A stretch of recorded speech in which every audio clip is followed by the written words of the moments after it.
Ever tried reading while jogging, cooking, or even juggling flaming torches? Yeah, it doesn't end well. But with audiobooks.com, you can conquer books without the circus act. Dive into over 450,000 titles, including more than 10,000 free ones. Get hooked on a bestseller, find your next obsession, or finally read that classic you've been avoiding since high school. And here's the inside scoop. Sign up today for a free 30-day trial and snag your first 3 audiobooks on the house. Sign up for your free trial at audiobooks.com/podcastfree today. That's audiobooks.com/podcastfree. This is start out just like that. We haven't even started the podcast. A little laughter right off the bat. Yeah. Hey, you know what? You gotta.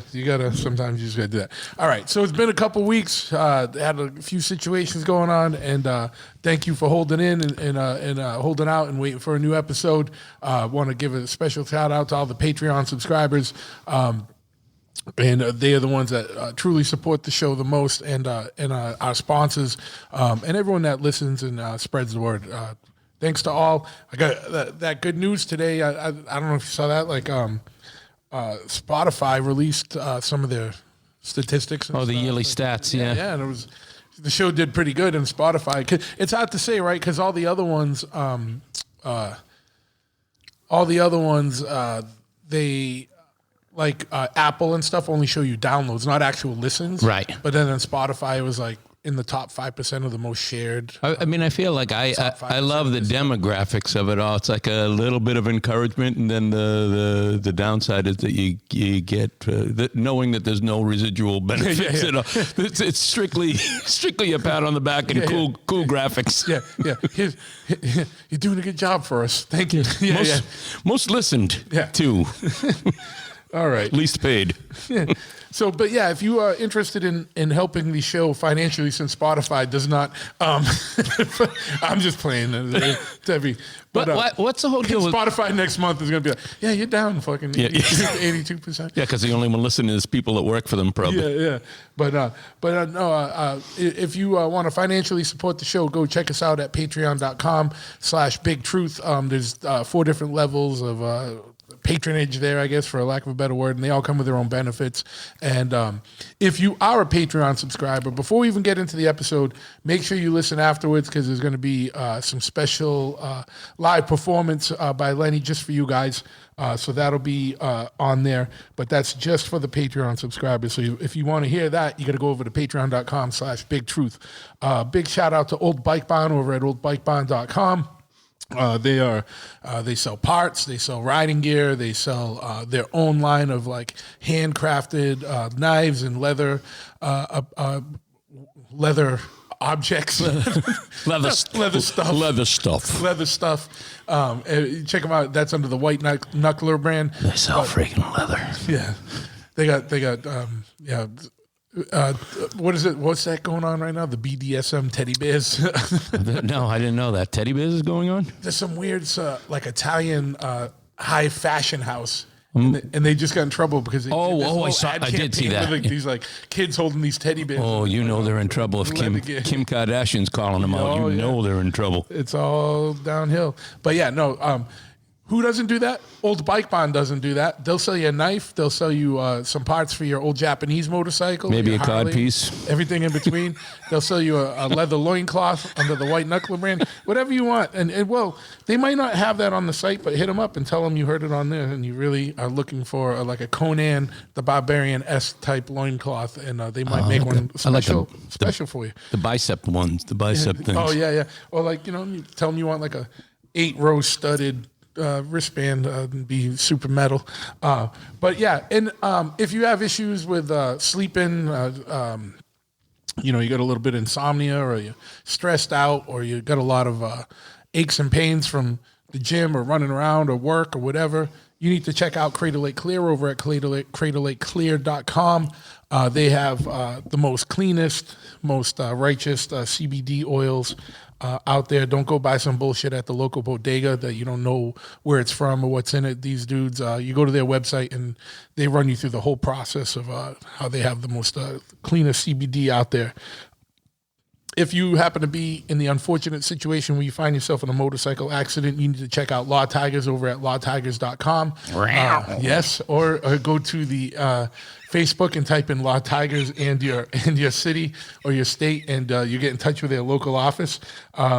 It's a motorcycle law firm founded by riders for riders, and it's strictly for motorcycle-related accidents. So check them out. I hope you never. It's the one sponsor I hope you never have to use. But if you need that, it's in your back pocket. Some fucking assholes texting and fucking jerking off and eating a fucking donut and doing 30 other things besides concentrating on driving. Shifts into your lane, bangs you up. Fucking. Bring the fangs of the Law Tiger down. Maybe they'll bring that upon their throat. Maybe they'll bring that big old blow up thing that they have. It's like a 30-foot tall tiger head. Yeah. I'm sure they got that in whatever town you're in. So check them out, lawtigers.com. Go to Facebook and type in Law Tigers in your state, and you'll get in touch with their local office. Been so long since I've done this. It's not been so long, but it's been a few weeks. So I used to have all these commercials right off the top of my head. Well, we're still doing it right off the top. You got good memory. I got nothing on the top of my head. Yeah. If you falls here, you're going to start layering up a little bit. So check out Omerta Mia over at omertamia.com. Omerta, the most real lifestyle brand there is out there. I don't even need to say much about them. Just go check them out. If you need a hoodie, you need a shirt, you need a long sleeve, scarves, whatever you need. Beanies, they got good beanies. Good beanies. Lenny's new record, socks, all that shit. That won't keep you warm. The record won't keep you warm. Unless you burn that shit. But you can get it there. So Omerta Mia it's Omerta, but Omerta Mia, if you know the whole lineage. They got those prints that give the whole definition of everything if you're not familiar. But check them out, omertamia.com. Use the promo code BigTruth at checkout. Get 20% off your order there. Also, if you use the promo code BigTruth at Cradle Lake Clear, you'll get 20% off your order there. 20 or 30%. I know it's a fucking significant percentage. And while you're at it, if you're looking for more clothes, but you're on the little weirder side of things. I was wondering what word was going to come out. I don't know where I'm going. Whenever I do these commercials for Heavy, I just think of Zach listening and shaking his head. You know what I mean? So I'm like, if you like to spin Aleister Crowley records backwards while you're reading the Necronomicon and you're fucking riding your chopper around, tripping on LSD, you know what I mean? You're going to be into Heavy over at heavy.bigcartel.com or Heavy Clothing on Instagram. You know what I mean? If you're into motorcycles, you're into punk rock, stone or doom metal, you're into psychedelic drugs, you're into cults, you're into the occult, you're into ritual sacrifice, anything like that. You like. It feels like it was right up my alley 40 years ago. Yeah. So just check them out. If you're a little off kilter, that's the word I was looking for earlier. A little off kilter, you will dig Heavy over at heavy.bigcartel.com. Heavy.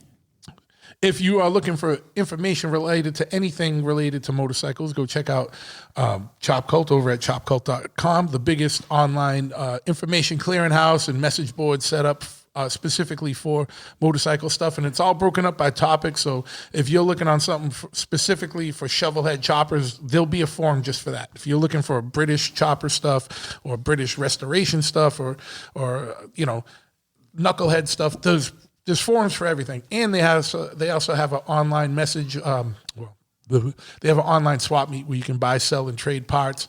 They have a I leave this totally unfiltered. I don't cut out the ums and all the dumb shit. I mean, that's good. So these commercials go on way longer than they should. That's all good. I feel like everyone's like, this dude just stumbling through shit.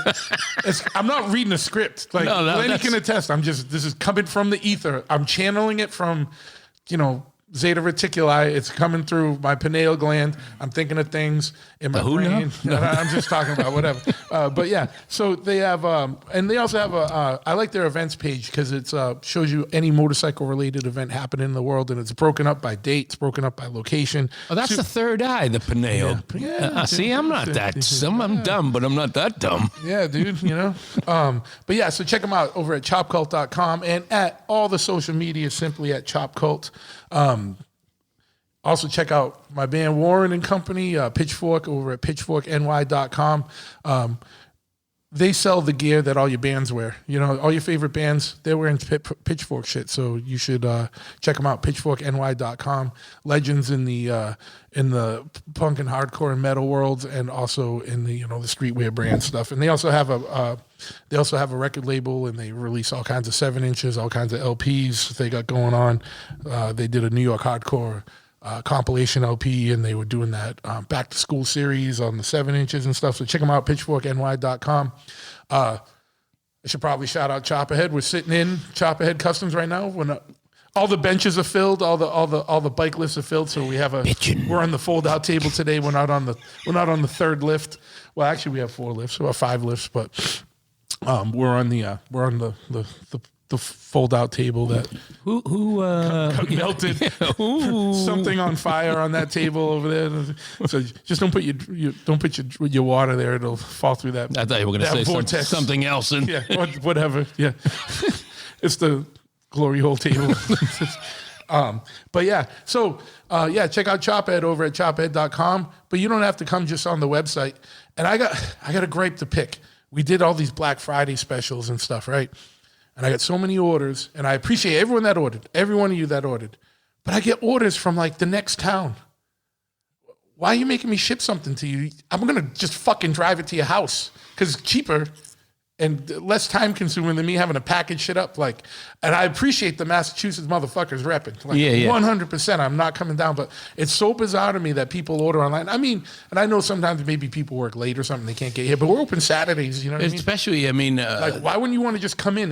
We're not a lifestyle company or brand or whatever. We're an actual physical brick and mortar why give the money motorcycle shop. Why give the money to the post office? Yeah, they just jacked everything up for the holidays, like $1 a piece or something, you know? Crazy. Everything's going up. It's bananas. But yeah, so that said, we are a brick and mortar full service motorcycle shop. We can do anything you need, whether you just need an oil change or you need a full custom motorcycle built, anything in between that. We got a parts counter. We're hooked up with everybody. So if you need something, come in or give us a call, or you can shoot us an email or whatever you want to do, or buy something online. It's chopahead.com, 13 County Road, East Freetown, Massachusetts. And just email chopaheadcustoms@gmail.com, or if you know my email, just email me there and I'll look it up, whatever you need. And last but not least, if you want to hear more episodes of the podcast or get more information on the podcast, you can go to bigtruthpodcast.com. Before we get into it, I really appreciate it if you share the show. Tell your friends. What was weird was on that Spotify stuff, they showed how people were sharing it. Like, people were just I don't know how Spotify knows if you because you copied the link and texted it to somebody. Yeah, because it was like 49% of the shares were through text. And I mean, they got in-depth fucking statistics. their algorithm, their other level stuff. Like when I pull it up for the band, it's different shades of blue for every country in the world. I mean, they really go into... Yeah, they were telling me how many people listen in all these countries. And here's the thing. So this isn't for everyone in the world. This is just for the Spotify listeners. But, like, obviously, United States was number 1 for our listenership. Number 2 was a surprising one, Norway. So shout out to all my Nordic motherfuckers out there repping in fucking Norway. And 3 was Canada... No, 3 was Germany. Germany's big. And then 4 was Canada, and then 5 was Australia. So shout out to all my motherfuckers in those countries, because you guys are the top 5. On Spotify, on Apple, it's a little different. For a little while, my number 2 is India, which was in Spotify, really? Yeah. No, on Apple. Oh, on Apple. On Apple. But anyway. Shout out to that one kid in his mom's basement in Taunton. Yeah, man. All right. So I feel like we already started the podcast, but we got to do the intro. We'll be back in 1 second. The one kid in his mom's basement. I'm not even shutting the mics off. We're talking through the intro.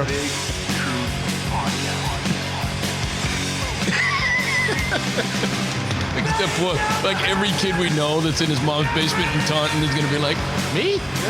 Ignition sequence start. 6, 5, 4, 3, 2, 1. We have a liftoff. I feel so stupid. Like, because you were here this whole time and we were already talking. I love it. Yeah. So, well, once again, we have liftoff. Thank you for tuning into the Big Truth Podcast. And I I didn't introduce you yet, so some people might know who it is. They just think I got a new producer sitting in here with me, but it's not. It's my man Lenny Lashley, and he's here in the house over here at Chopperhead Custom Cycles. Lenny, what's going on, man? Oh, same old shit, different day. Is this your second or third appearance? It's like third if you count the one where you blew everybody's heads off with dynamite and stuff like that. Well, that was a party. That was at a party. That was at a Christmas party. But this is your second sit down. Yeah. Second sit down. Yeah. Christmas is coming. We're gonna think about blowing people up again. I don't know. We got too much shit in here to do a Christmas party in Chopperhead, I think. We might have to bring the Chopperhead Christmas party over to the Dipper. Well, you got to, yeah. I mean, there now. And then we'll have a Dipper Christmas party at the Dipper. Or we'll do it at Chopperhead. No, have the Dipper head. Just fuck everyone up. So there was a little hiatus. If you're one of the people that skipped through the commercials, I don't blame you. I'm just saying it, but but if you are one of the people that skipped through the commercials, you might have heard me miss. Me and Packer bought my father's bar. It took a long time for everything to go through. Because just getting the liquor license transferred and everything. But then once it did, it was like mission critical on getting it up and running. So I've been working like a lot of 8 a.m. to 3 a.m. days. Didn't have time to do much with the podcast, but we got things under control. We've been open a week and a half, and we've gone through pretty much the whole rotation of staff, so everyone knows how to open and close and blah, blah, blah. I thought you were going to say you went through the whole rotation of liquor that's stocked in the place or something. Yeah, we've gone through, especially at the grand opening, the first 2 nights, we went through a lot of liquor. I would bet. We've been open a week and a half. I've already put in multiple liquor orders with each distributor, so which is a good thing, right? It is. But yeah, so just shout out, if you happen to be in the New Bedford area, come down to the Dipper Cafe, 1367 Purchase Street. New Bedford. Ask for a knock-in. Tell them Lenny sent you. Yeah. And then we're open 11 to 2 a.m. with a 2 a.m. bar, so every day. So that's that. But yeah. So enough with that. But yeah. So thanks for everyone who's been patient, waiting for new episodes and stuff. We got a lot coming up, and then a lot coming up in the new year as well. So thank you for your patience for that. But yeah. So Lenny, back to you. What's up? Hey. Not too much, man. I'm just always happy to come down and chat, Yeah, man. And it's been a bit since I've been in the place. I guess the last bike night was the last time I was here, right? Was still warm. Still warmer, yeah. Your bike over there is a little bit. There's things missing. Oh yeah. I do now. The seat pan is good. There's a whole bunch of things missing. Kind of. I don't got the glasses on. Yeah, the pipes are off. The oil tanks are off. That means, what does that mean? Chrome powder coating, that kind of thing. Yeah, we're going to be in final assembly. Finally, yeah. Finally, final. Yeah, everything, all fabs, everything's done, and we're going to start tearing it down. My man Shemp stepped in and has been helping me with that too, just because it's been so fucking busy, man. Yeah, so busy. Well, I assume that the bar anyway. That had to be occupying so much time, It's fucking nuts. But yeah, so 3 fucking full-time businesses now. Yeah. A good thing Packers with me. Most people would fold the cards at one with one, I'm too dumb to quit. Yeah. So anyway, yeah. And then plus the podcast and band stuff and dumb stuff. Other extraneous activities. Yes. But yeah, man. So since you've been here last, you had a new record just come out. Just dropped. Was it last month? It's been 2 weeks now, I guess, on a Friday. Yeah, and well, it's technically last month. It's December, motherfucker. Well, wow. Now we're splitting hairs. Well, we got right down to splitting hairs, I guess. Yeah, no, I know. But yeah, I mean, literally 2 weeks ago feels like 2 weeks ago in another month. Yeah. but a month, 2 weeks feels like a month right now. Last month. Yeah. But we'll just settle for last month. It's fine. Yeah. So a couple weeks ago, you had a new record come out? Yeah. Mick and C at Omerta were gracious enough to help me put it out and get the manufacturing and some distro and all of that kind of. That took a while. I mean, the industry is slow to roll out short numbers of vinyl. If you're Britney Spears or something, maybe you can get things done on the quick, but It's crazy that there's still like a vinyl shortage. Like not the shortage, but it's a vinyl backlog. Yeah, I don't know how much I buy of it, bro. To be honest, I mean, I know that everybody gonna say it, but I'm a perceived scarcity believer. You know what I mean? I think they're doing it with the auto industry. They do it years ago, 10 years ago, or 11 when that Illuminator record came out. I tried to prove that by going and buying my own gold edition records back and illustrate to people how the commodity situation works. If you take them off the market, then they increase in value. So I don't know. So I think what Lenny's trying to say is he had a limited edition gold record, gold vinyl record, and he bought them all so that he could sell them on eBay at an inflated price. Well, I mean, that's how it works. I know. I actually still have them. I sat on them. I got them. I know. I remember you doing that too. That was me and Andy. Me and Andy's great idea on our bone cruises and showing up at every Newbury Comics in the greater New England area, and they're like, "Oh no, these fucking Cheech and Chong is back." Buying his own record. We don't have any more of your records, jackass.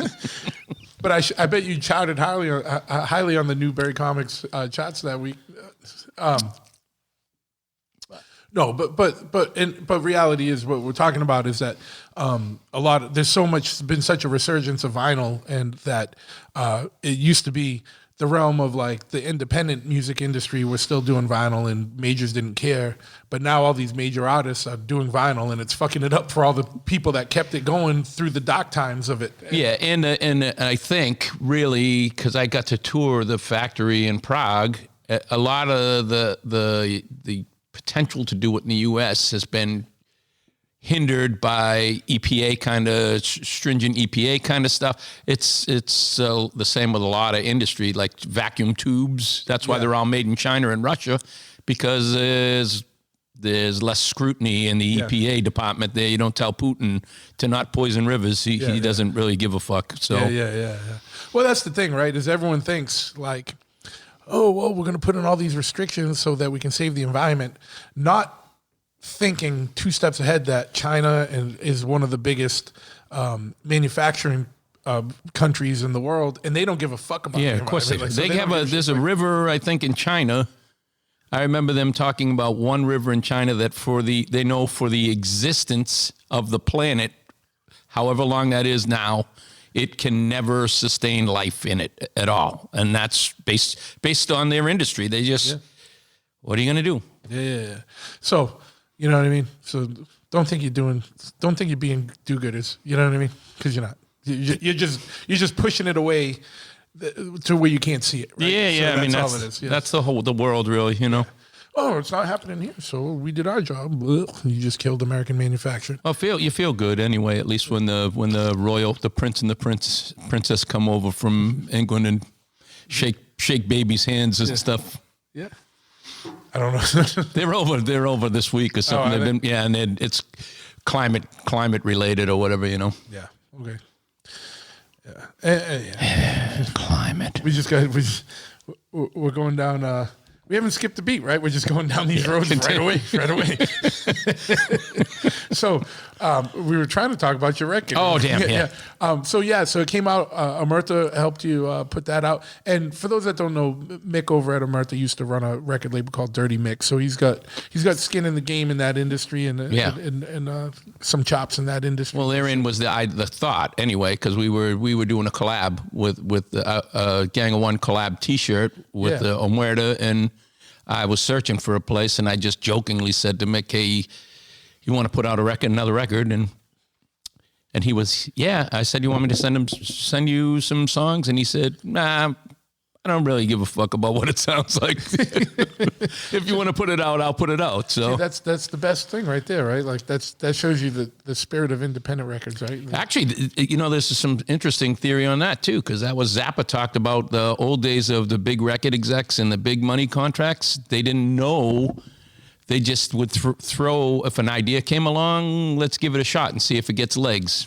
And then afterwards, they figured we'd get smart college kids in that know. And when you say idea, you mean band, or you mean like idea for a song or for a record? Just to dump. In the old days, Zappa had this, it said that the old big stuffy record execs were guys that weren't really in touch with what they thought would be cool. So that enabled acts that maybe wouldn't have got by people that thought they knew what was up. Oh, okay. They would just toss money and say, hey, okay, well, let's see. I don't know. Maybe this fucking David Bowie guy will do something. So there wasn't as many little like snotty gatekeepers. Yeah, exactly. Or people that thought they knew. I mean, that's kind of weird in music anyway.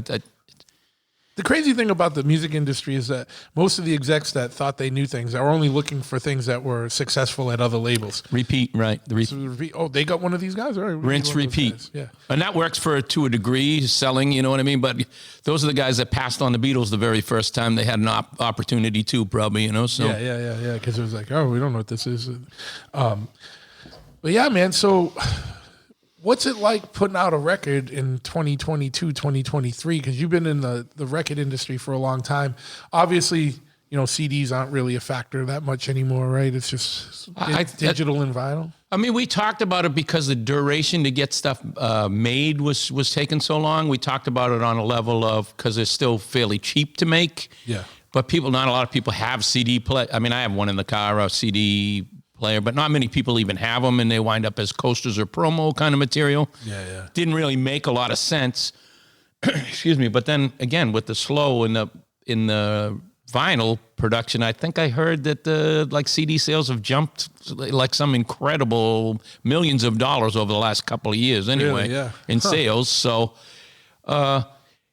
yeah, I mean, it's weird putting out a record, It's a labor of love, just like you do with the shop here, So no cassettes? That's a little too hipster for me. That's like I still don't understand that. I was like, it was the shittiest of all formats. Like 8-tracks actually were probably because they'd flip in the middle of a song, right? Yeah, You'd have to... I miss my Lincoln, though, because I drive around listening to the 8-tracks. But yeah, of course. But I mean... Out of in our lifetime, 8-tracks were only, they were bigger when we were young. But you know what I mean? Like cassettes have made such a resurgence, and it's still like bands are still putting cassettes out. Yeah, Who the fuck wants to hear it? I think that seems just, like it's not even cool for like the packaging wise because everything's so small you can't see it. You know what I mean? It's good. They used to be good to chop up lines on cassette cases. That's I guess the CD ones were better when they came to that. They were a little wider. You could do a bigger line, yeah.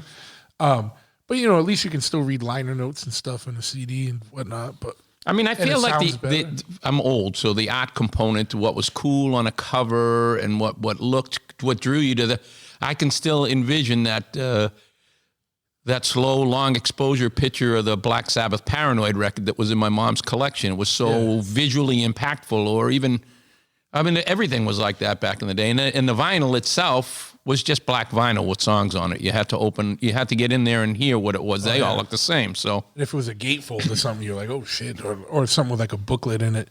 I remember, I still remember holding like old Kiss records, whatever, you know what I mean, from back in the day, like. Yeah, I mean, I love that, and so if we were expounding on the artwork, the visual on this record really is, that the former folks that I was working with, that was the one positive that they gave me about it. The art looks great. So yeah, well, I was going to ask you about that because we were kind of leading into that, but. So why don't you talk about, say the title of the record and then, get into maybe a little bit how that it's definitely different, art-wise and visual-wise. Yeah, for sure, because I think that, I was blessed to have, when I was with Pirates, Zach Kaplan, who worked with them. He's a New Jersey kid and very... great at conceptual kind of. He came up with those concepts that really tied into a thing with the gold foil and everything. Had a real unique look. This thing, I just had a morning coffee drive on and it's kind of like you said, rolling through the ether or whatever. Something just popped in my head. I saw a few birds in a marsh and kind of said, oh, I thought my whole life that they were herons or I didn't really have a good idea of what kind of animal they were. And then when I looked, of course, because I'm pretty stupid until I do the research, they were called great egrets or something instead of herons that I always called them. Yeah. And then, like I had said, I've been doing a little bit of this interviews. Mick was the first one to point out to me. He's like, he texted back when he saw the 5 great regrets. Yeah. Like I'm really not that fucking clever to come up with something that close. Oh, maybe subconsciously that's where you. It'd have to be way deep in the subconscious. See, I don't think you should split that out. You should just roll with like 5 great regrets. Yeah. I have so many more than 5 actually. Yeah. Well, it's the top 5. 5 is great to narrow it down to 5. Yeah. But yeah, man, no, it was definitely a very interesting and cool visually, especially, you know what I mean? Like, so used to like, I don't know, like, I don't feel like since things have gone more digital, I don't think there's been as much of a focus on the artwork. Well, that was just, was pretty fortunate because you want to talk about positives with social media and stuff like that. That's this guy, Louis Rossignol in Saco, Maine, that I had kind of been following because I liked that stuff visually, different artists, different things. And he just offered out of the blue.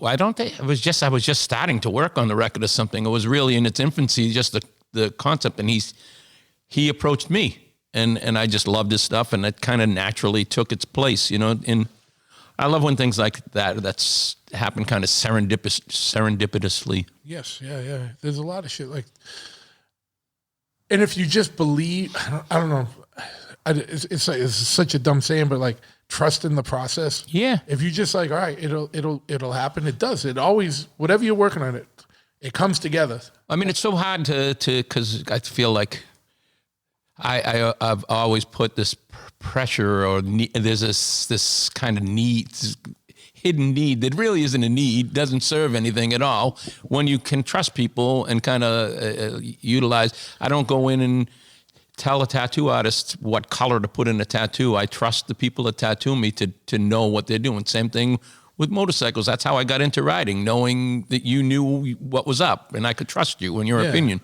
Yeah, no, absolutely. And you know, it's obviously, you always get more out of it if you just kind of maybe give, you know, like, hey, this is kind of what I'm looking for. Then let them, you're going to that person for art or whatever. Yeah, whether it's a tattoo or record design or album cover or whatever. And like people I work with, like graphic designers for different things, like Dan or something. Yeah, like you know what I mean, or John. And I'll be like, hey, you're looking for this, and 9 times out of 10, like you're working with the right people, like they just kind of nail it, or do it better than you imagined. You imagine, and it's like, oh fuck yeah, man, like you know, and micromanaging it anyway. I mean, it's everybody does it to a degree, but pulling yourself out of it and being aware that other people that are trying to help are helping, you know. Yeah, but that's always the balance, though, right? Because like you know, whether record or a bike or something, you kind of have a vision for it, no doubt. And if something doesn't jive with the vision, it's not micromanaging. It's being like, I kind of wanted it to go more like. So that whole balance of that is like you don't want to micromanage, but you also want to keep your vision going, of course. But when someone just nails it, it's fucking awesome. And the other real beneficial part about that is you, in regards to maybe like this record, recording some stuff where I had some kind of concrete ideas, the happy little accidents that kind of pop out from just letting it go.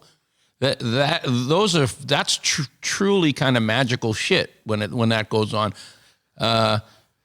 You know, not having a kind of idea of where you want to wind up, but letting the road kind of wind and go wherever it goes, kind of thing. Chasing that muse is important in that process, I think. You know. Yeah, is that something you did a little more on this record? It just kind of unfolded. Because this is the 3rd record I've done with Pete in the Souls, and we've over 10 or 11 years become friends, and it's a trusting kind of thing, and he's really good at kind of giving me some confidence to stretch and do some stuff that I wouldn't be able to do, and he has enough respect for me that if I'm trying to chase an idea, he'll entertain it, and sometimes it works, sometimes it doesn't, and sometimes it works.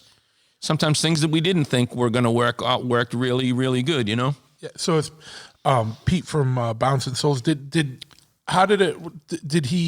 Was he engineering it and producing, or was it just engineer and produce? Yeah, he has a studio, Little Eden, in Asbury Park. That's in Kate, the manager's of the band's basement, where the band rehearses and everything for years. So Yeah, he called me and got me off my ass, really, and was like, hey, maybe it's time to you want to do something else? Yeah. Which is awesome, because... So is that how the record started? He called you and kind of prodded you into starting a record? Yeah. I mean, he was like, he suggested, hey, don't you think it's maybe time to do something else? And really, I need that. I need people like that in my life, really, Yeah.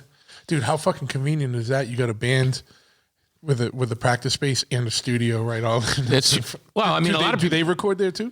They have. I know they have certainly demos and all of that. Because Pete, I think, did produce one record that they did or something. But he's done a lot of recording in that room. He recorded Dave House. He's recorded The Explosion has done some stuff with a lot of bands that go to him. He's got great musical sensibility, and he's one of those guys that when you work with, he's not gonna go easy on you. You know what I mean? But he also he's so encouraging that he brings the best out of you to do stuff. Which is what you need in a producer. It can be a weird thing. I mean, if you could ask any of the former Ramones what it was like to work with dude Phil Spector. You know what I mean? Yeah. I think he broke out a pistol and shot through the room at one point or something. Fucking. I wish I was older in the 70s where I could have embraced all the fucking foolishness and dude, and wildness of it. You know what I mean? It's you think about how tame the world is now. Yeah. We missed it I missed it by 10 or 12 years. I think. Me too. I'd probably be dead by now though. Yeah.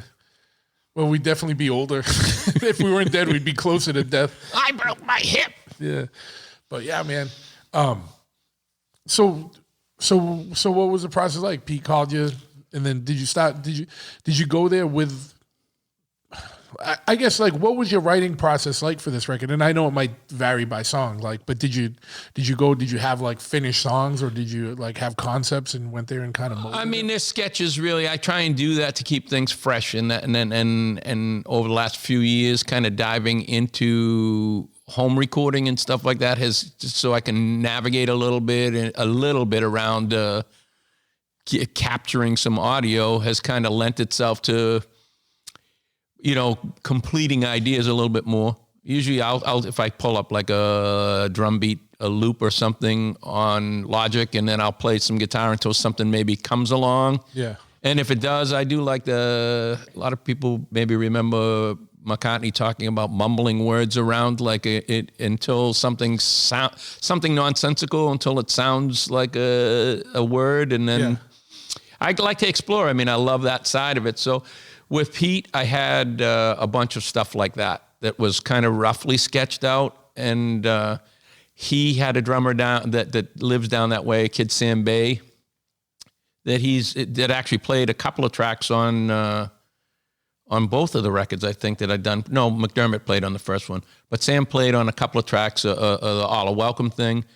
And that was, we went down and kind of sat down and ran through arrangement-wise on an acoustic guitar. The three of us sat in a room.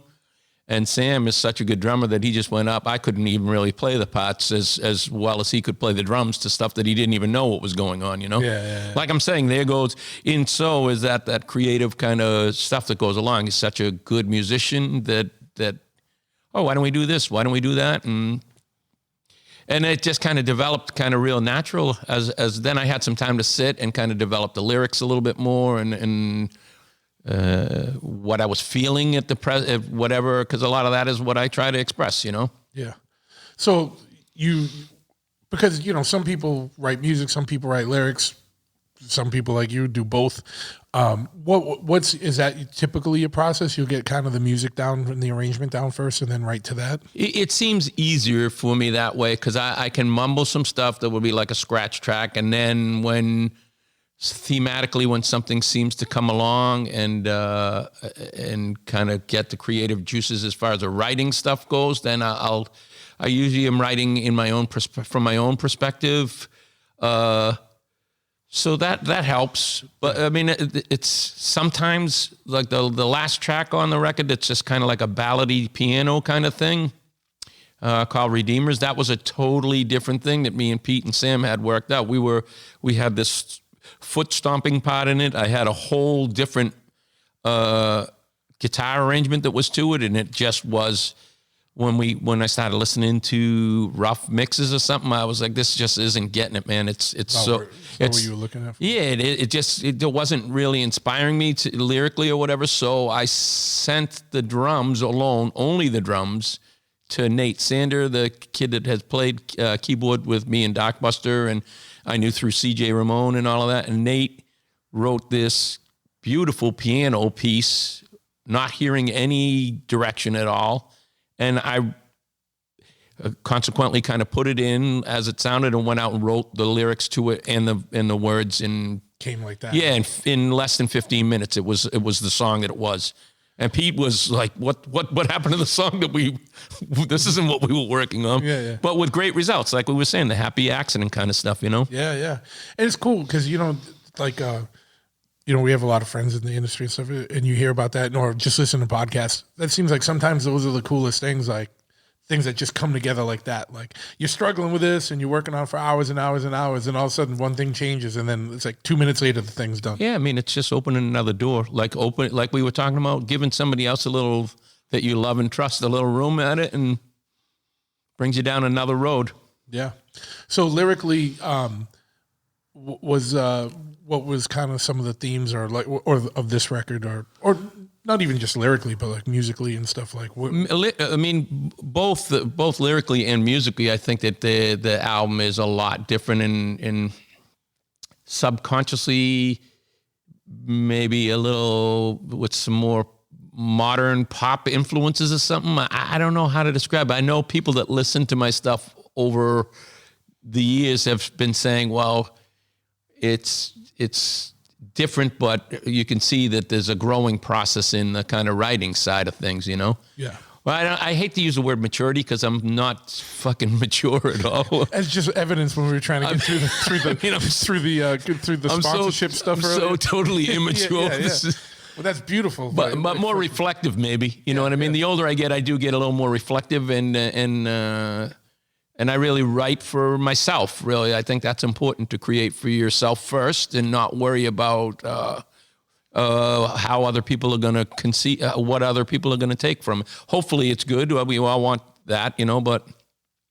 Well, someone who's been listening to you for years, they've not in the same place either. Someone who was listening to Piss Poor Boys or fucking Darkbuster, like, if they've been along that whole ride, then hopefully they've, for lack of a better word, not matured, but they're more reflective. You know what I mean? As so that this might resonate with them. I mean, that's the beauty. That's the beauty about it. It captures a moment. It captures a moment. There's some nostalgia. If I hear, because Christy McVie just passed away, I remember my mother buying me Fleetwood Mac Rumors and hating her for it for like Christmas or something. Yeah. And then, a few years later, listening to it, realizing, no, this is a good record. Like this is really cool.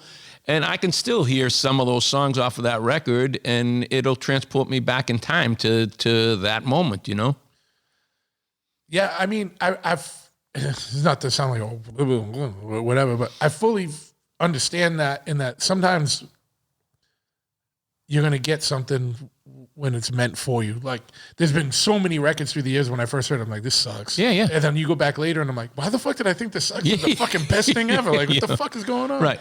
And I don't know what changed in me or what changed in whatever or changed in the world, but some things maybe are just ahead of their time and then takes you a little while to catch up to it or what. But it's always crazy. And that's a beautiful thing. Like records that I slept on when I was a kid, and I'll listen to now, and I'm like, this is fucking great. Yeah. Like, this is the best record I ever slept on. Like, why didn't I listen to it back then? And it's like, well, it's good to have some things to discover. Like when on an archaeological dig, right? Yeah. If they find a new site, they don't excavate the whole thing. Right. Because they know down the road there's going to be new methods and better methods and like new things going on. So and they it builds a story too. You get the history of the story, unearthing a little bit at a time, probably. You know. But this is kind of like the same way. It's like, all right, I remember this record, but I didn't touch it back then. But now I fucking enjoy it, and because there ain't a lot of new shit that I like. Like, you got to go back and find weird, obscure shit. I mean, I find I hear differently now. I'm older or whatever. I hear, and I have a little more experience.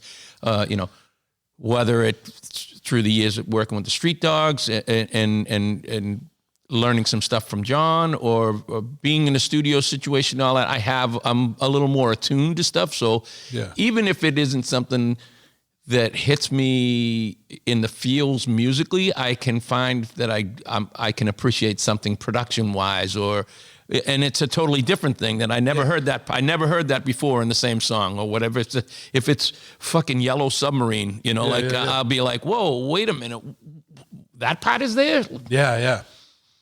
I do. I can get like that too. Like there's music that I'm not really a huge fan of, but I'm fan of the production of it or like the layers to it. And then you listen to it and you're like, you uncover new layers that you didn't hear before. Then you can't unhear it. And you're like, how did I never hear that before? I want to go down a dark path. Okay. I was listening to some stuff on the way down. Okay. And have you ever heard of this guy, Freddie Hubbard? Yes. You know who he is? He's a jazz guy. Yeah, I know him as a jazz guy. I know the name, but I'm not like, if you ask me any song title, like. Well, this one, and you may help me because you are better with language and all that. Theranaughty. Do you know what that word means? Let me see it. It must be. See it there, like 11. Threnody. Yeah.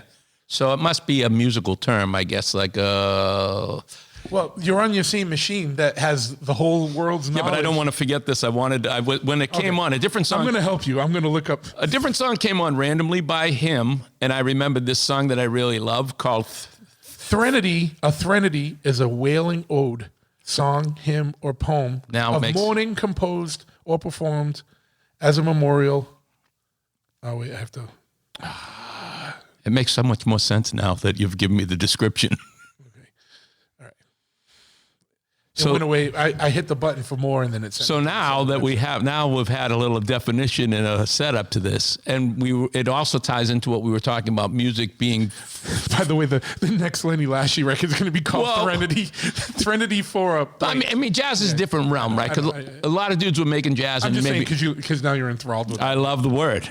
But this one is called Freddie Hubbard. I love some stuff by some weird avant-garde kind of dudes. And this one is called Threnody for Sharon Tate. Every time I want to clear the room at the midway in between bands or whatever, this is my go-to. Let's see if we can just play a little for And for the record, I don't know if you saw my post earlier today. Oh, wait. Give me love. Give me love, Wood. Give me love so that I can kill. Give me love because I can kill. She's unreal. The devil's This sounds like the next American War Machine taped intro.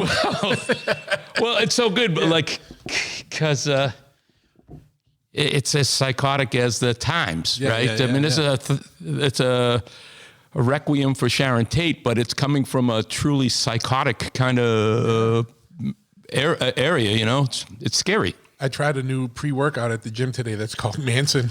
Well, speaking of synchronicity, I figured Manson was going to come into play sooner or later anyway. I literally was fucking buzzing like a fucking meth head from 7:15 this morning until about noon.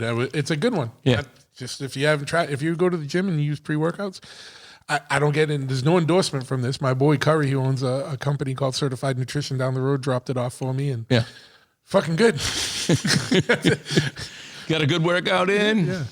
Did you see that tank I won? The gas tank I won over there with the Manson portrait on it from Tim over at Time Bomb Customs? I didn't see it. Yeah, I'll show you that later. It's a good one. The only auction or raffle I've ever won in my life, besides the it was made for you. Yeah, besides the bite where you got the tick bite where I got Lyme disease and that fucking that's a nature's thrombosis or some fucking nature's weird raffle. Word. Yeah, I won nature's raffle. Motherfuckers. Headaches and neck pain for the rest of your life. I can't remember what the name. You'll get sleepy too. No, what was that? No, it wasn't regular Lyme. It was some other one. They're like, there's only 4,000 cases of this in the whole country. I'm like, bingo, great. It's like Mega Millions. I should I win that $2 billion fucking what a prize. But yeah, man. That was. I'm sorry for the sidetrack, folks. No, this whole fucking podcast is a sidetrack, dude. There's not one question written down.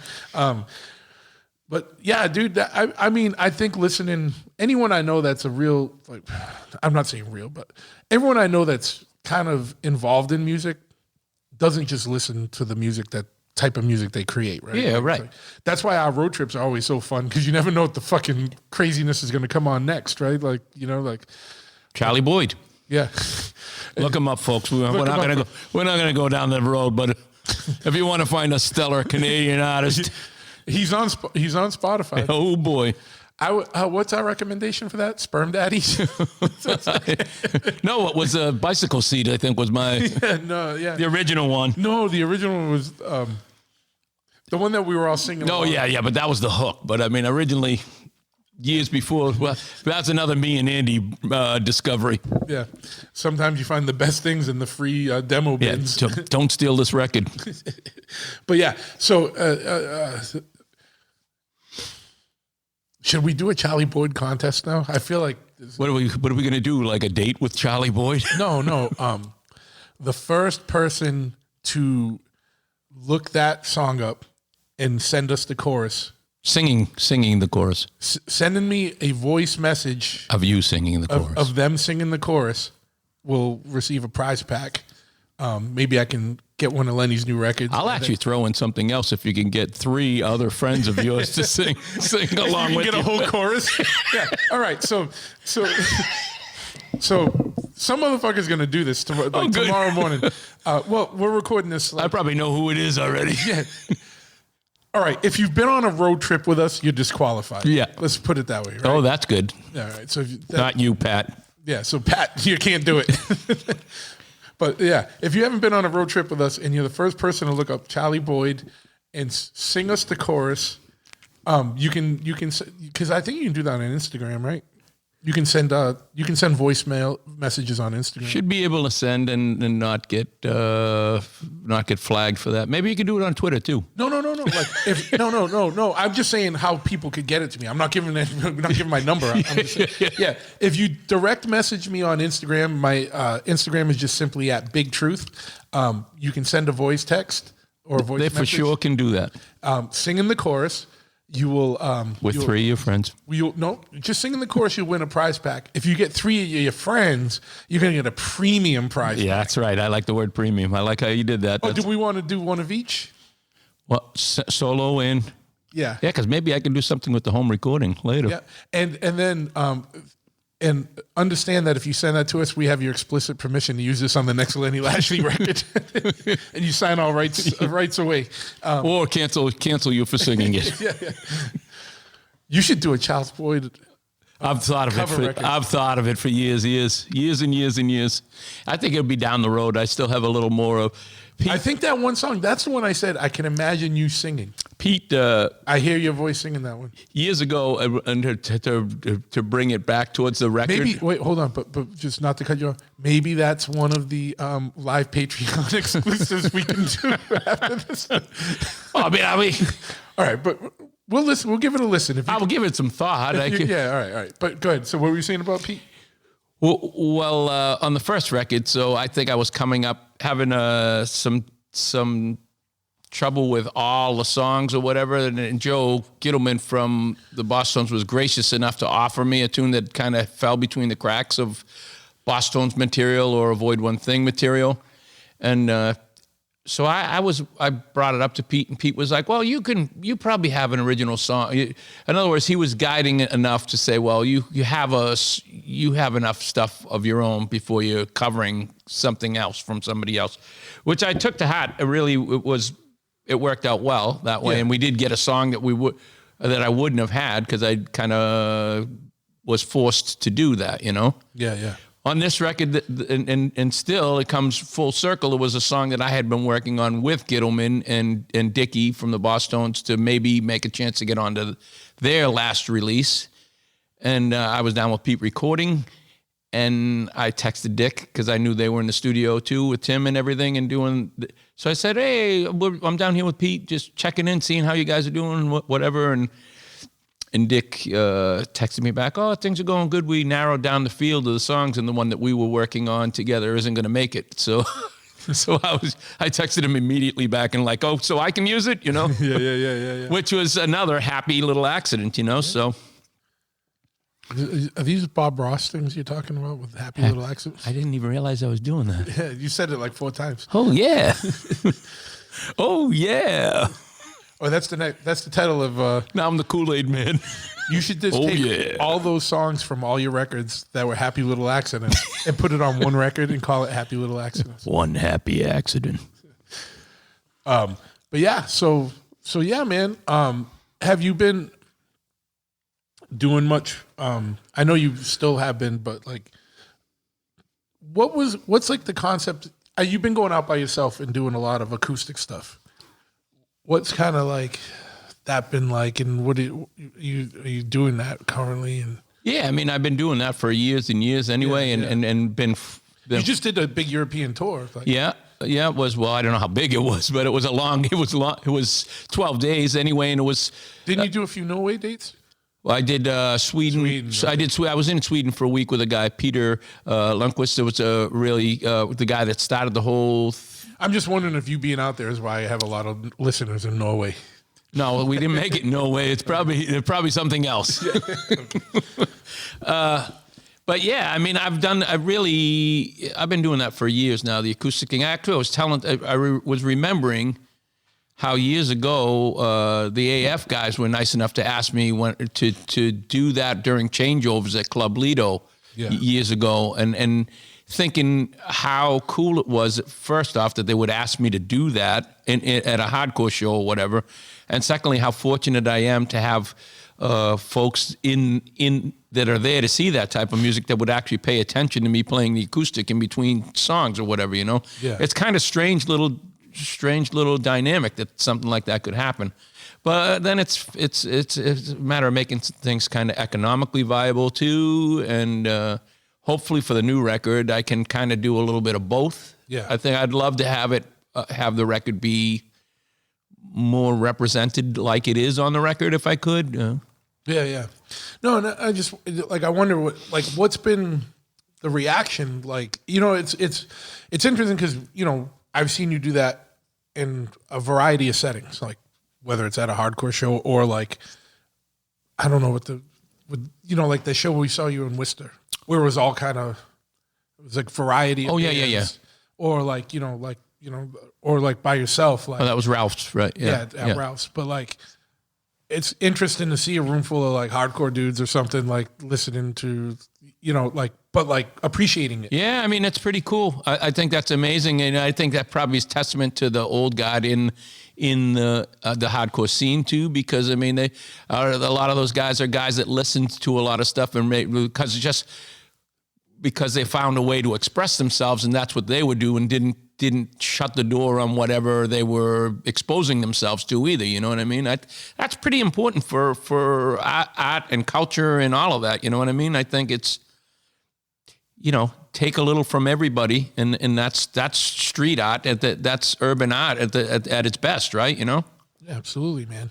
Like I said, like I like to perform certain types of music, not that whatever, but like, and I like to listen to different types of music for different things, but you got to listen to, I don't know, you get bored if you just listen to one thing all the time. I mean, I think that like what brought me towards to playing punk and what gravitated towards the punk scene and all that is I realized that it was within my capabilities to do, and then I quickly realized maybe not even in my capabilities to do, but because Van Halen was really fast and skilled at the time, and it was a different era in the 80s, where technical prowess.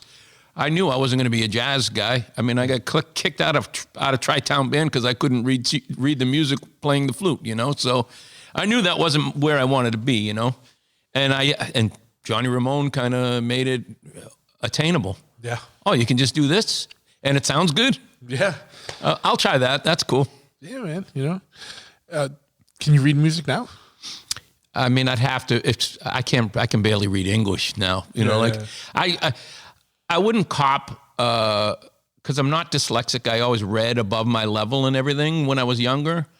But now, if I'm reading and I want to try and comprehend something, usually I'll listen to an audiobook and read along with it, and that's how I do. And the music, that's interesting. Reading music is still like on a basic level. Maybe I could say, oh yeah, that's an F, that's an A, or whatever on a scale, but.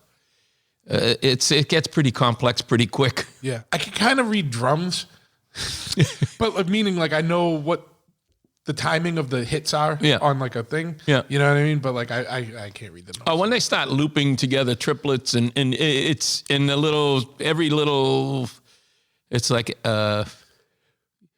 like explanation points or whatever in grammar, but it all means something, and it can get real confusing. Like if you were to look at a symphony chart or whatever, that's bananas. I'm laughing in the back, man, because I'm thinking like a week from today, I'm going to start getting voice messages on Instagram. It's going to be great. It's going to be so cool. I'll save them all. Oh, you know what? Fuck, I think the problem with fucking Instagram is that if you send a voice message, you can only listen to it once. No, so you can send it, and then so just have them do it in video, record on their phone, and then when you send it, you can say that the person can play it more than once or something. Oh, okay. There's an option. I don't know if that's true with a voice, but we'd like to see your faces singing it, folks. Is what we're if you send the video of you and three of your friends singing that, you'll get the ultimate prize. We would love to associate you with said lyrics. I still have some stuff from some sponsors, so I'll send you a big prize. On a visual level, we want to tie. If you work out a dance routine, synchronized. See how that just worked? Yeah, if we get a whole video from you, like fuck, you're gonna get hooked. Maybe you could say your names. Be good with it getting replayed on social media now. But yeah, all right. Oh, we gotta be careful what we wish for. We gotta be careful what we wish. So hilarious. What is it? Today's Thursday. Yeah, so today's Thursday. Yeah, all right, this will be on next. Is today the 1st? No, fuck yeah, yeah, it is. Wednesdays, I get hernia surgery Tuesday. Ooh. I'm not gonna want to laugh Wednesday. I'm not gonna look at. I'm probably not gonna look at any social media on Wednesday. That's such a good. It's such a good deterrent. It'll cut your screen time down. Yeah, I ain't gonna look at shit because I know. We may have just discovered ways to manipulate any kind of bad behavior. We may have stumbled into a whole behavioral thing now. What do you mean? Through laughter or not wanting to laugh. Yeah.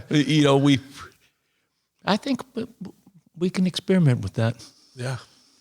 Dude, I'm not looking forward to this surgery because I don't know how long it takes to recoup from a fucking... It's not supposed to be nice anyway, the older you get anyway, right? The surgery. I remember that when I was very young. And this is anyone that lifts weights or does a heavy work, wear a belt. Yeah. Yeah, because this thing, mine was like the size of like a knuckle less than a year ago. Yeah. And now it's like a fucking size of like Quado on fucking Total Recall. He was cool. Does it give you information too? No, it just fucking hurts. It just fucking hurts. It's too bad it wasn't like telling you things or singing you Charlie Boyd songs. Yeah. And yeah, it's fucking gross. I can feel a turd move through it, dude. It's the fucking worst. Yeah. Well, that's TMI, right? Well, no, I mean it's also, I mean it's getting older. It's we're dealing with stuff that you never thought I never thought I'd be dealing with some of the stuff I'm dealing with now. I can't believe I didn't get one earlier in life though when I used to do dumber things. But anyway, that's lo and behold. But yeah. Send them to me next Thursday. Give me a day to let these stitches heal up a little bit before I'm fucking laughing. I don't care. Just send them whenever. But what I will say is that's what I mean. I love my fucking people that listen because any contest we have, literally like I'll put it out. I'll get this not edited, but I'll get this like posted up to automatically come out on Wednesday. Right. Next Wednesday. Yeah. By the time I wake up, some motherfuckers already have answered whatever the question was or whatever. Would you say an exuberant crowd? No, they're just fucking into it. It's fun. That's rad. Motherfuckers like that fun, right? That's what we do. And none of these contests are ever serious. They're all stupid. Yeah, well, I mean, I feel like we've kept with that tradition. Yeah, I think time will tell. We've reached a peak on a stupidity with this. I like to think we could go further. We'll go further. I said a peak. I didn't say the peak. I said a peak. Right. A new peak. Important to differentiate. Yeah, absolutely. But so we talked like obviously a lot about the record, but if you had to kind of sum it up, is there like like a overarching like theme or? I don't know that that I would say that Concept as a whole there is a theme. I can say listening to it myself, I definitely hear a lot more hope than I did in previous records or something. An overall vibe. At the end of a listen, I feel a little lighter than I would probably listening to the other stuff. And I really don't I don't go back and listen to old records once they're done, really. It's just one of those things. It's done. I put it in the done compartment. And unless I'm trying to work on something particular aspect for a live show or whatever, it's very rare that I listen, you know? Sure. Yeah. It's because you heard it 5,000 times when you were I mean, this time I'll do just see, cause when it came out on iTunes, I wanted to hear how it sounded next to another thing that came up on iTunes or compare it to some stuff. But so, you happy with all that stuff, the mastering and all that? it's great. Alan Douche at West Side, and that's really his name, I think. I don't know if I'm pronouncing it right, but that's how it's spelled. But he's done the previous two, and he's a Grammy award-winning kind of mastering thing that Pete turned me onto after the first record. And he's another one of those guys that's just been very supportive over the years. He likes the stuff, and he's actually, I think he sent a picture of actually he got like one of the records on the wall or something from doing it, which is really cool for a guy that's doing that much stuff with that many renowned people to have a spot for something that I've done. I think that's great. He's awesome. I'm really happy with this. I said it in a few other things. I try and put my all into stuff, and I really think like not to be like a pessimist or whatever, but I put enough into it that if this was the last thing I ever did, I think it's the best thing that I could, I'm happy the way it is. And sure.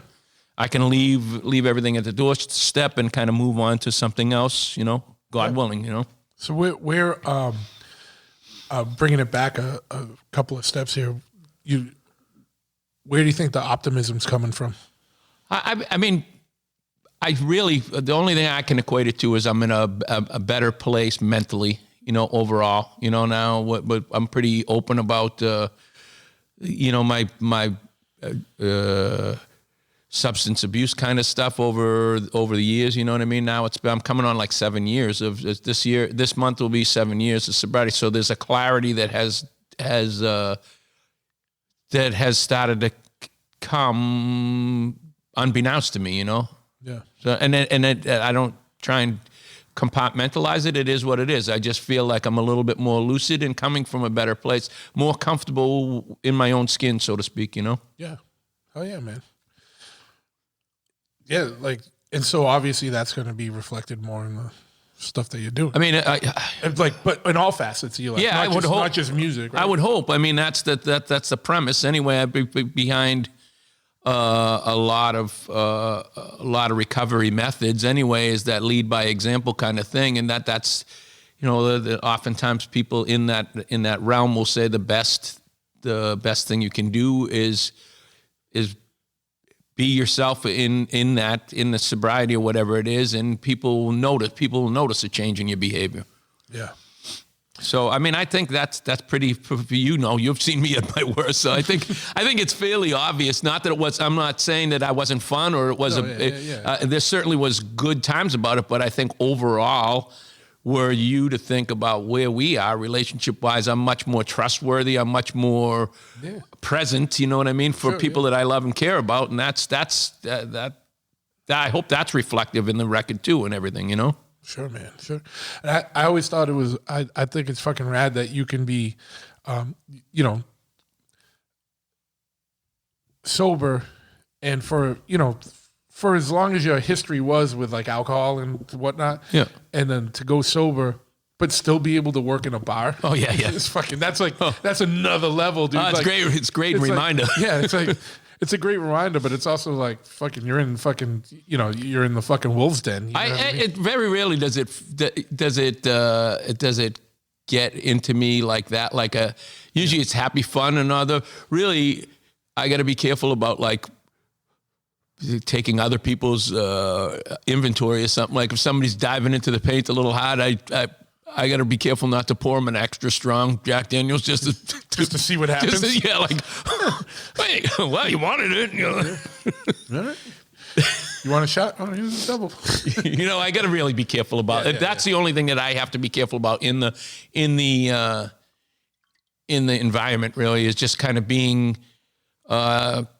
neutral. Yeah. It doesn't really, as far as being exposed to the stuff or anything. I think I spilled a bunch of whiskey on my hand the other day, and I was like, I sniffed it on my finger or something. And I washed my hand, and I'm like, but that doesn't really count. It's like sniffing it on your finger doesn't. If it absorbs into my skin, that's a free pass, right? Actually, I actually took a sip. I did like a little U.S. run and accidentally got a full-on sip out of a co-tourer's coffee cup or something, and then immediately realized it was like there was some coffee brandy or something in the cup or whatever. Yeah. And I had some other stuff going on I got pretty heated about that. I can remember being like, if it doesn't count, I called somebody anyway. It wasn't. I called another friend in sobriety and kind of talked myself off the ledge with it, instead of making the person leak. So, you just were more for a mental health check, so you didn't smash someone. It wasn't. Yeah, well, that's it wasn't. It didn't. No. I mean, I knew. Feel like I knew I wasn't gonna. I knew I wasn't gonna relapse as a result, because now it's been long enough that I did. There's not a desire. There really is. There's a. The compulsion has been kind of lifted now, as they say, kind of in the literature. That's where it's not a real thing that I would want to dive into again. Sure. I did play that scenario out because it felt like to me that it was it was like being kind of played down, and I wanted to kind of explain the severity of like. Oh, they didn't think it was like a foul. Well, I mean, it was like the person was kind of trying to talk me off the shelf that was in the van with me, and I kind of took that as an affront because I was like, well, you maybe don't understand the level of what this means to me, So were you a cheap date? Did you get hammered off that sip? No, I spit it right. I mean, I spit it right. I knew as soon as I got it in my mouth, I knew. You know what I mean? But like. Actually, Pete did that to me. So you're spitting, not swallowing? Pete, of course, absolutely. Fucking A. Sosa got me on the Flog and Molly cruise with the Street Dogs one year, and he didn't even realize because it was super hot when we were on the deck. And Shell and Christina and me and Pete were all kind of standing in near the bar area. It was crowded, and I was dying of thirst, so he just kind of handed me a clear-looking something. Yeah. And was having fun and didn't even think about it. And it was like a vodka soda. Oh. So like I took a sip and just spit it out all like. And Shell was what the fuck are you doing? And I'm like, it's fucking booze. Like, what do you think I'm doing? Yeah. So is there like a balance? Like, I don't know how to explain this. Like when you've been sober as long as you have, and you're around it all the time, so it might not be as big of a temptation, but do you still have to keep yourself in check and not get too cocky about things? This is not for you, I'm just saying in general, because I can imagine like 7 years in, you're like, fucking I got this. Yeah. But can it sneak up on you? Oh, that's what everybody what conventional thinking, I guess, has in it. You know what I mean? I don't know how much I buy of all that. I'm vigilant about it. I mean, I'm aware of it. I'm more so aware of the benefits that outweigh the benefits in my life that far exceed the other side of it. Yeah. And that's enough for me. I don't know that that's enough for everybody or what. Yeah, but there's some different methodologies between like traditional AA recovery and then that I do a little bit of this, like loosely do a little stuff based in refuge recovery, which is kind of more fundamental, kind of Buddhism beliefs kind of incorporated into it, which kind of alludes to you do have a certain level of control yourself, you know what I mean, as opposed to just a higher power kind of eliminating. So I've kind of float between the two, and that's what I do with my basic belief system in life anyway, Sure. Too much of anything, they say, is probably a bad thing. Balance is what it's all about, and the mental health aspect is about that, If I am living my life believing that I have no free will. What's the difference? Or no power. Right. Yeah. Where would the benefit of being sober be then, if that were the case? You know, for me, I'm not saying for everybody, but for me, that's where I feel comfortable with it. You know. Yeah, I mean,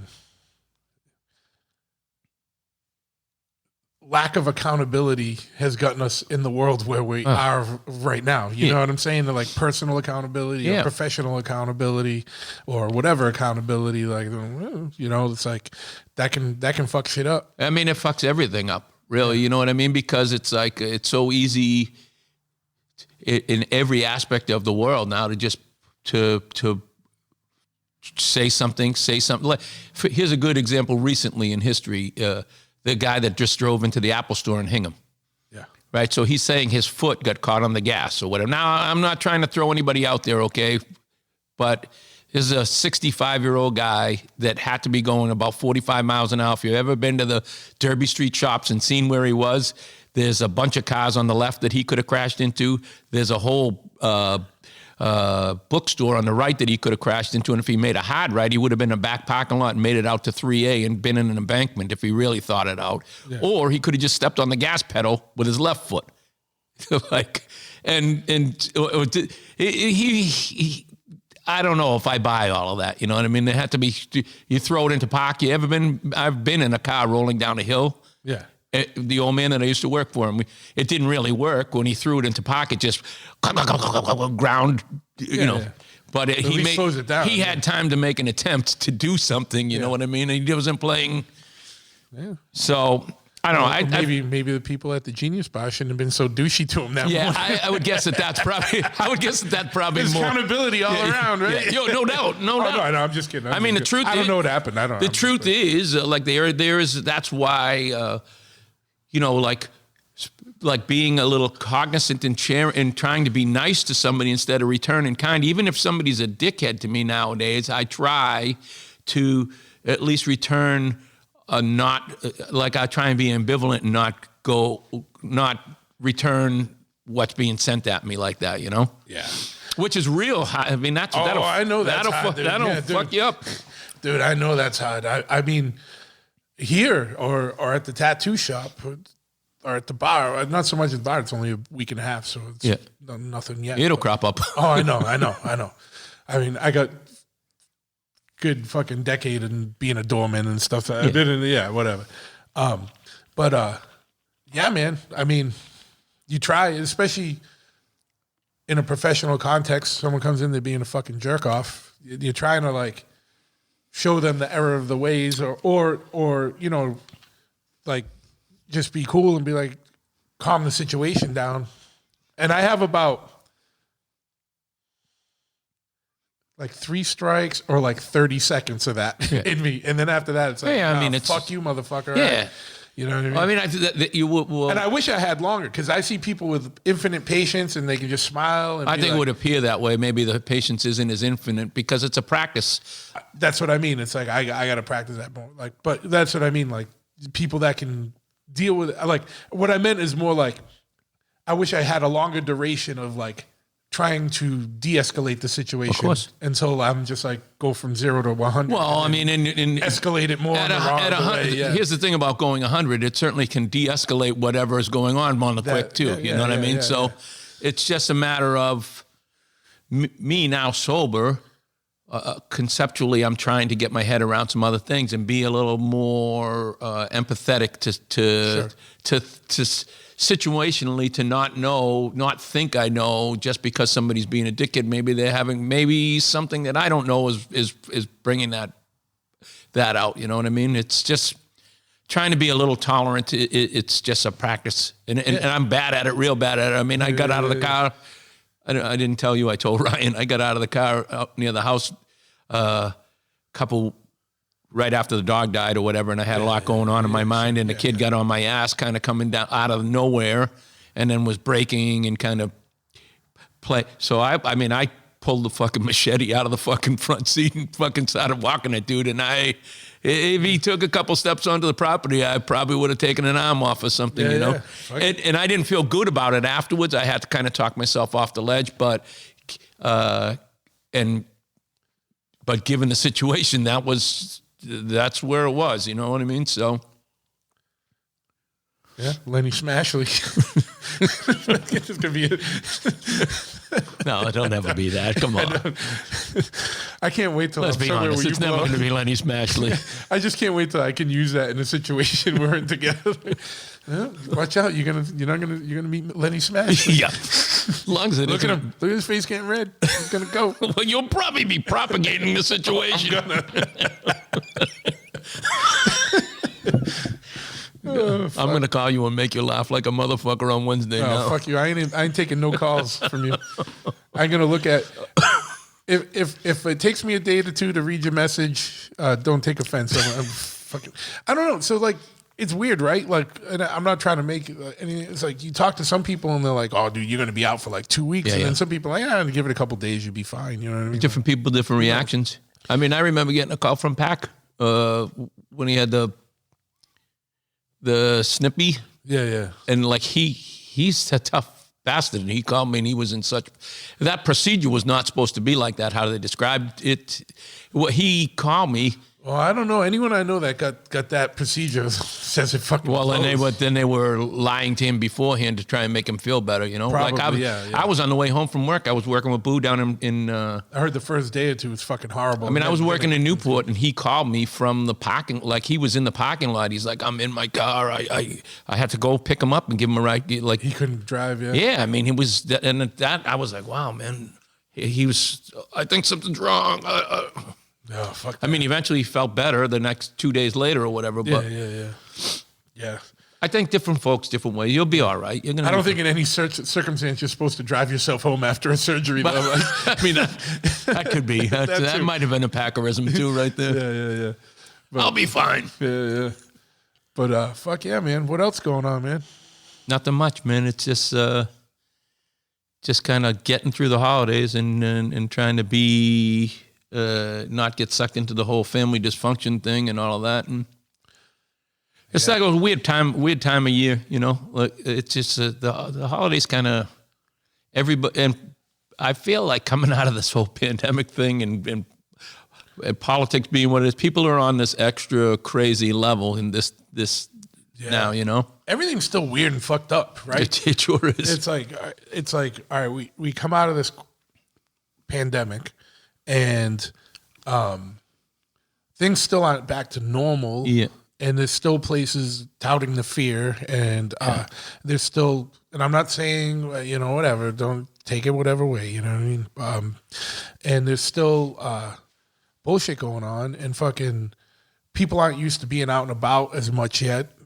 It's creeping in where people are going out more and whatnot. Yeah, but how they react, like at the aggro driving tendencies and all like that. Yeah. So there's more motherfuckers on the road now, though, than there was pre-pandemic. Like, traffic is way fucking worse. I don't know what the fuck happened. Yeah. If everyone went out and bought cars that didn't have cars during the fucking cars thing. that weren't available because of the chips or whatever. Yeah, I don't know what the fuck is going on, but I'm like, why is it way more people, like, now? Well, there's more people. I'm not trying to be a dick, but I'm pandemic supposed to wipe motherfuckers out. Like, I'm like, why is there more people now than there was before? And did fucking mad motherfuckers just come of driving age in the last 3 years? Like, you know what I mean? Like, what the fuck is going on? And then I know that one's whatever. Right? I don't care. But yeah. So long and short of it is, I get it. And now they're doing more stupid road work than ever. And it's like road work that I don't understand. I'm like, there's just cranes on the side of the road scooping some unimaginable circle. They're doing that at 140 and 24. Yeah, that's exactly what I'm talking about. I'm like, months. What is that crane doing? It's like blocking a lane. They got to shut a lane down, and it's just like scooping air. Like these motherfuckers just out fucking around. They're probably moving some nesting great regrets. Yeah, fucking. I mean, there's been more bald eagles around. Maybe they're rehoming bald eagles. I don't know what the fuck they're doing out there. But yeah, misappropriating funds. It's funny that you knew exactly what I was talking about. I've seen it every time I come from here. I see it. I'm like, they're still doing that? Yeah. Like, these motherfuckers just wasting taxpayer dollars right there. Misappropriating funds is how I liked it. Burning up the DPW budget so they can get more money next year. Yep, that's how it works, bro. But yeah, there's just a lot of weirdness in there. Everything's going up. So what I will say is, from like an industry standpoint, I can get parts now, like that I couldn't get before. Yeah. I can get, things are more readily available, but everything is going up. Yeah.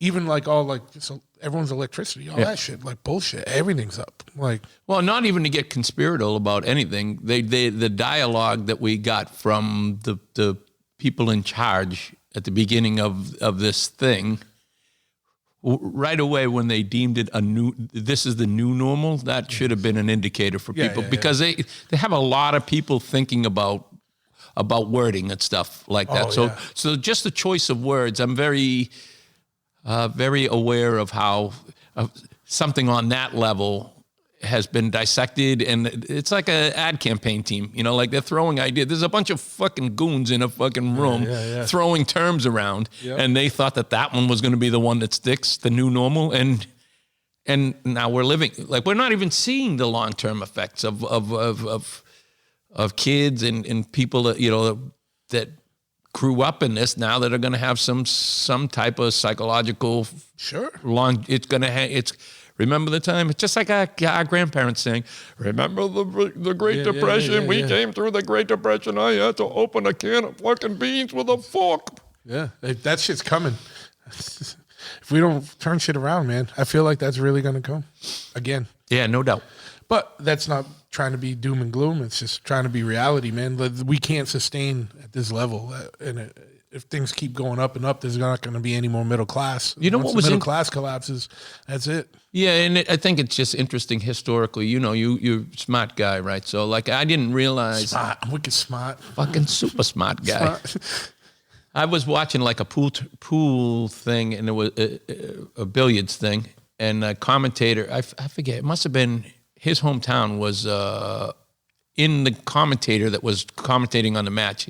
He came from a hometown that was like the museum for American War history or something was there or whatever. And he just said something.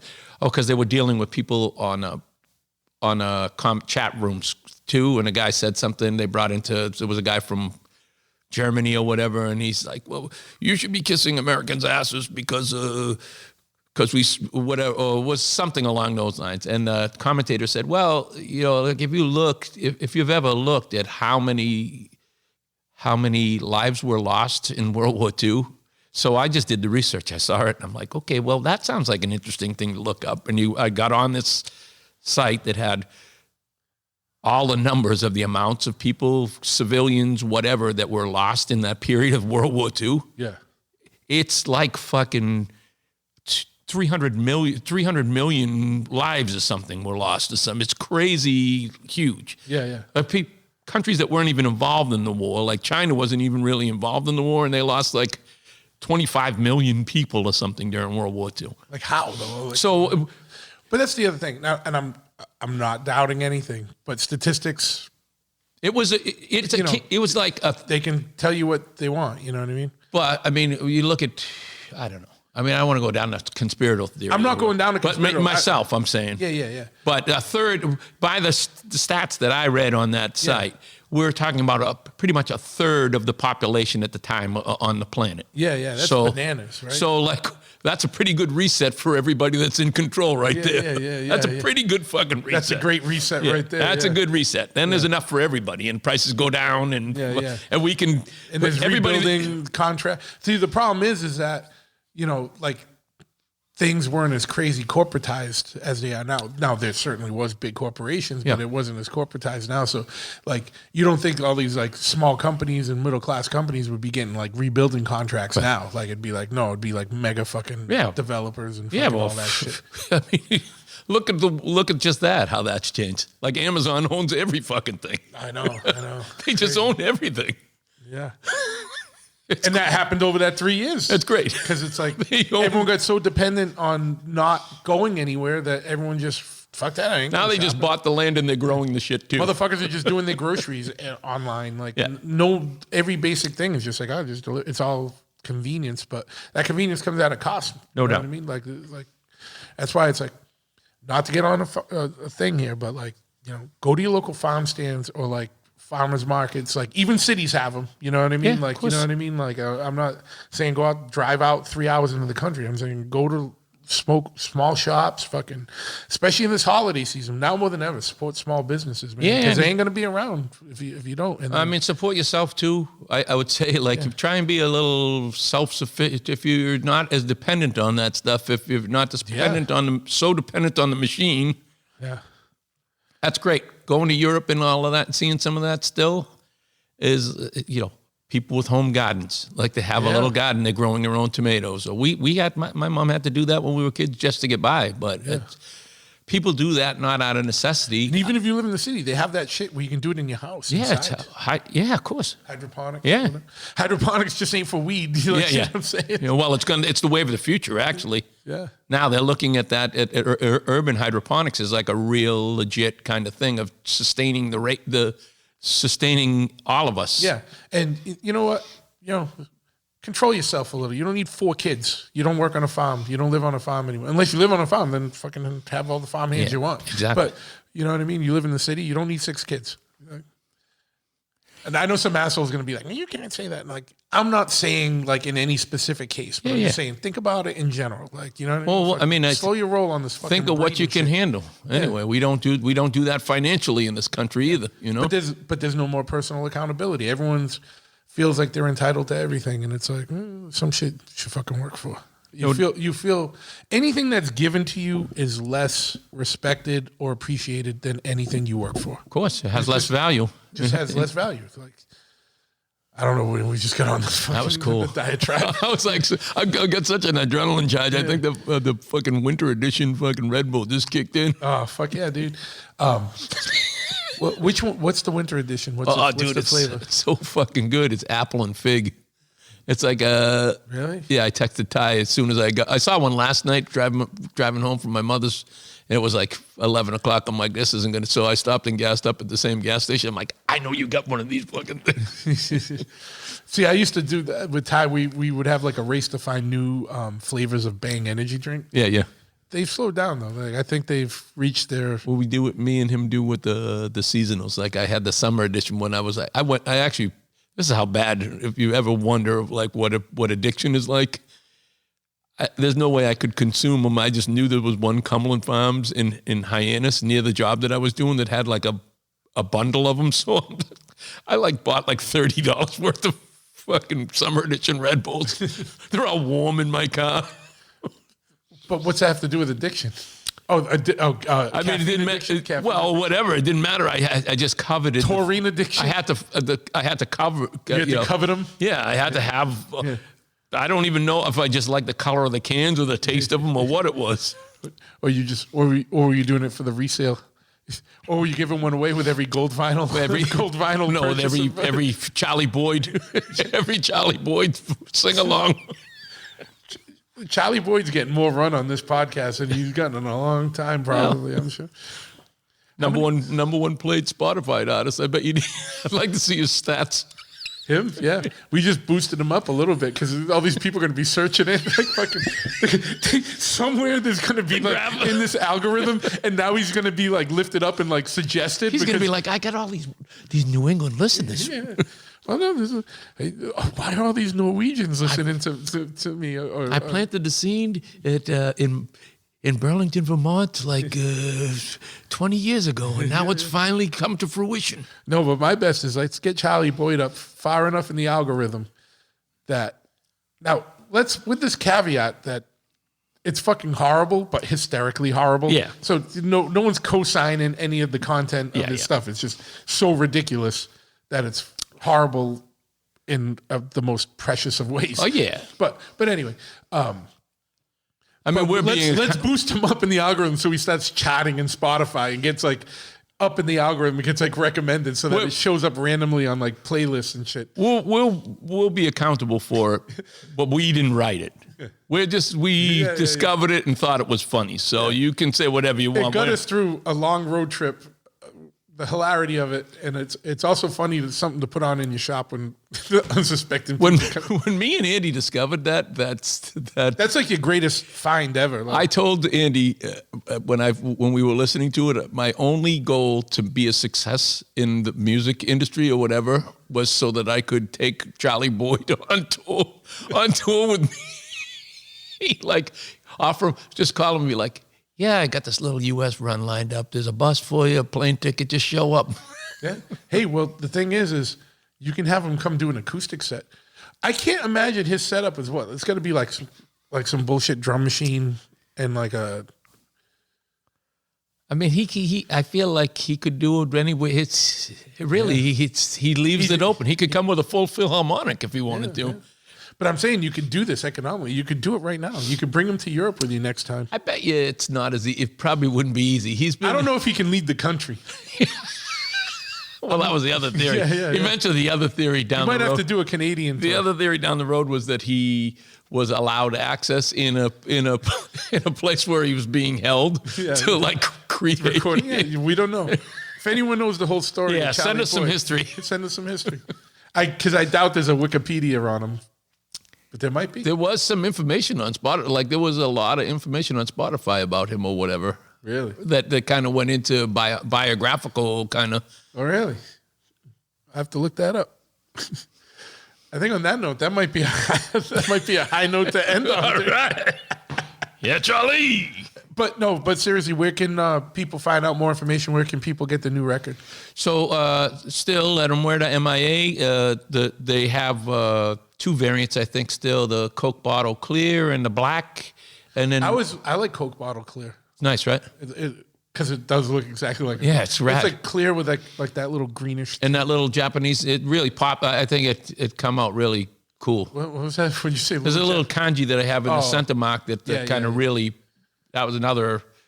I'm not going to use the painter guy's thing, but it was a little accent. It was another thing that came out like when they printed it on the label. It was much larger than I envisioned. I envisioned it being a little smaller, and now looking at it, it's so cool the way it came out. Yeah.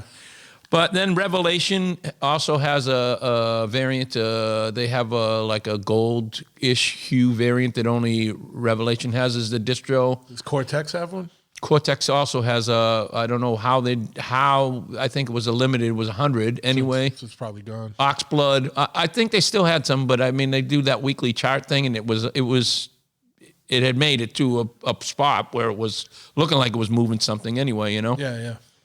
But I feel like if you're a collector, it's even worth reaching out to them. Those people over there are so great at Cortex. Yeah, and if you do collect and you're going to order a record from Cortex because you're in Germany, I've ordered stuff from them before and it's awesome. It comes quick. It doesn't. It feels like you're ordering something from the States. It isn't. Right. They're you can go to their whole website in English. Get yourself a couple beanies too, because they got some really good. All the stuff they have is where if you get them, you might as well get a couple things from them. Yeah. And they'll send them all in one package, you know. Absolutely.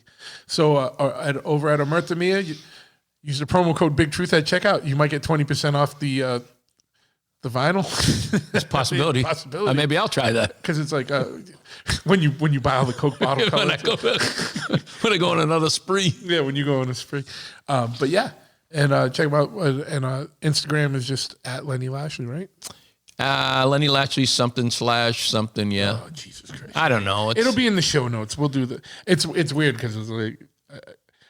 It's almost now like I don't know people's Instagram names anymore. I know it if I see it or look at it, but I can't tell you. I've done that. I've done that in person with people. Like I'm calling them the Instagram handle. Yeah. Hey, what's up, Muggy? Yeah. But Muggy 33. Yeah. Fuck. But yeah, man, and I'll put all the information in the show notes. You got a website? I got a Bandzoogle thing that's going too. Yeah, I can send it to you. Send it to me. I'll put all that in the show notes. It looks better than it operates, I guess, but I had to try and do something. I kind of put it all together on a template myself. Yeah. Fuck yeah, man. So this is a DIY, right? It is. All right, man. Well, fuck yeah. Denim is in demand at Plato's Closet in West Ashley and North Charleston. Get cash on the spot for everything denim. Bring in your trendy and classic styles of gently used name brand denim. Get paid for your denim shorts, skirts, jackets, jeans, and more. We're looking for denim that is blue, black, or a bold color, and jeans in styles like mom jeans, bootcut, baggy, flared, and ripped. We want everything denim. Sell your denim for cash at Plato's Closet today. Plato's Closet, located in West Ashley on Sam Rittenberg Boulevard and North Charleston on Rivers Avenue.